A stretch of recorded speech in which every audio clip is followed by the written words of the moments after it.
Good day everyone, I am Engine Cadet Caliguia Justin S.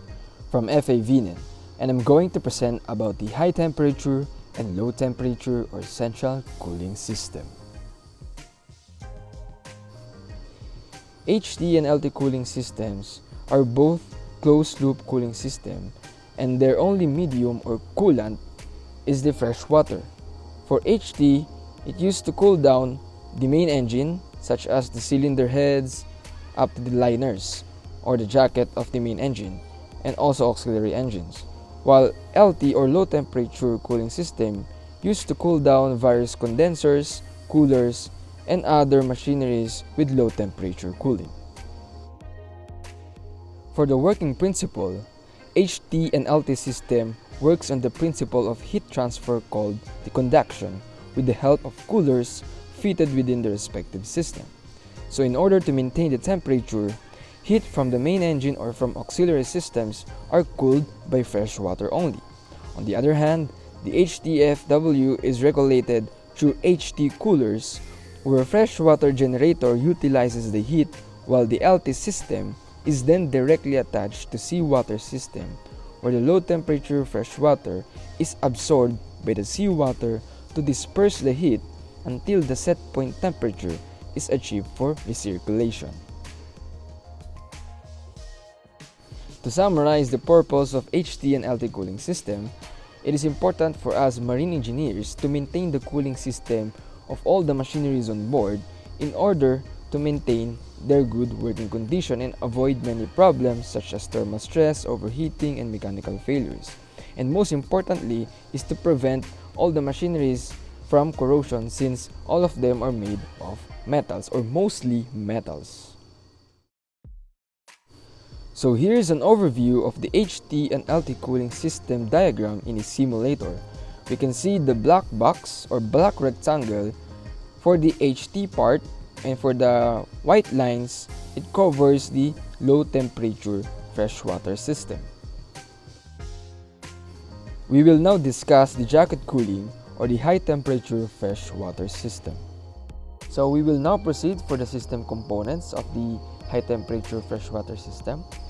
First is the expansion tank, and next is the deaerator. So it is a device that removes trapped air bubbles, a jacket water pump, a preheater, and also a main engine jacket, a temperature controlled three-way valve, and a jacket water or HT cooler. So here's a simplified diagram, and we can see here the flow path for the high temperature fresh water system.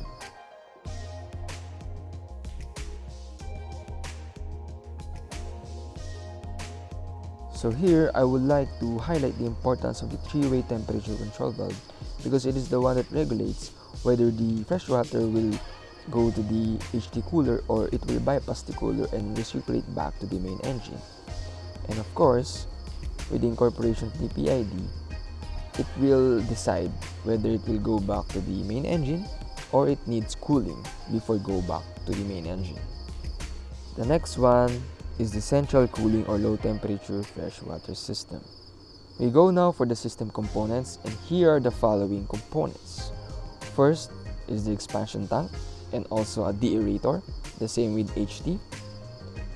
Next, we also have LT cooling freshwater pump and a temperature controlled three-way valve.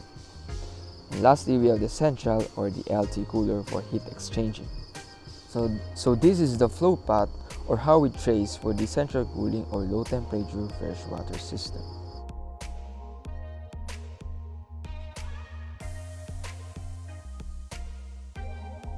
So it can be seen here that when the three-way valve delivers the low temperature freshwater to the low temperature cooler, it has a seawater system attachment where the seawater absorbs the heat and disperses it overboard, and the low temperature freshwater can now recirculate back again to the various coolers and condensers. So now, I'm going to apply the real application of the Wärtsilä Vasa 32 inline four-stroke diesel engine with regards to the HT and LT cooling system.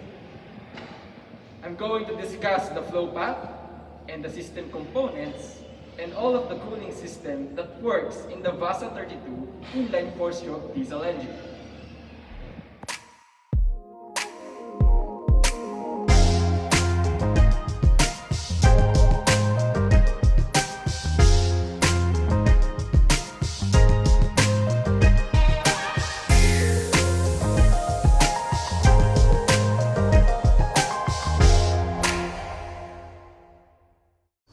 So we will start from the expansion tank of the HT system, and then we can see here the high temperature freshwater pump.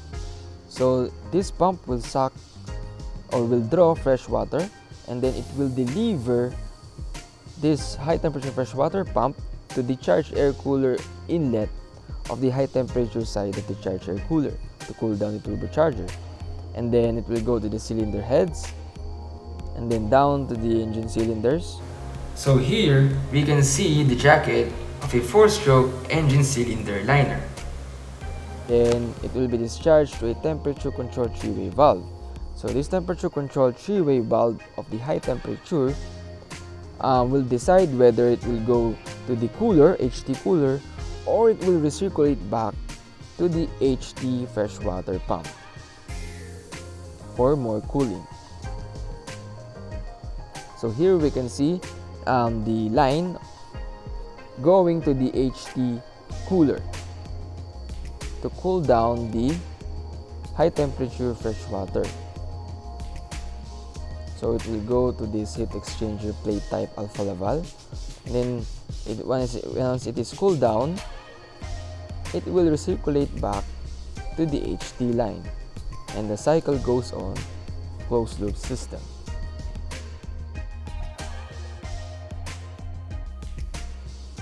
Next is the LT or central cooling system of VASA 32. So it will start also from the expansion tank, and then in this line the low temperature freshwater pump will take suction from this pipe. So here we can see that the low temperature freshwater pump is now visible. So this pump will draw low temperature fresh water, and then it will deliver this low temperature fresh water to the low temperature side of the charged air cooler. And then it will discharge, and then it will go to the lube oil cooler to cool down the lube oil of the VASA 32. And then it will go to the temperature control 3-way valve, the low temperature system. So this valve, thermostat valve, will decide whether it will recirculate back the low temperature system using the low temperature freshwater pump, or it will be discharged and goes to the low temperature cooler. So we can see here that I am tracing the low temperature fresh water, and then it will go to this alpha valve plate type heat exchanger, where it will be cooled down, and then it will goes back to the system, low temperature system. So here we can see an alpha valve plate type cooler from Wärtsilä. So it is the cooler of the VASA 32. So the centrifugal pump will deliver seawater to the plates of this cooler, and the same with the fresh water, it will goes in as well, and that is where the heat exchanging process comes into action. So the seawater goes up and it will absorb the hot or the high temperature of the fresh water, and it will goes out with the maintaining temperature needed by the cooling system of the VASA 32. For the last part is the maintenance of the HT and LT or central cooling system. So first, it is always important to read the manual before any maintenance to be conducted. We read the PMS or the preventive maintenance schedule system. And then the next is that we conduct the cooling water test. So we treat them with chemicals to prevent corrosion and other contaminants. Next is that we inspect the running hours and condition of pumps, HT and LT, and also motors. So we replace those parts that are due to the preventive maintenance schedule. Next is that the O-rings of the main engine jacket. So always replace them every maintenance to avoid leaking. Next is that we inspect and clean the heat exchangers, whether it is shell and tube type or plate type coolers. So we check them for leaks, so we conduct leak tests to prevent seawater going in that may cause corrosion and other contaminants. And lastly, we maintain the good running condition of the hydrofor and freshwater generator to generate distilled fresh water.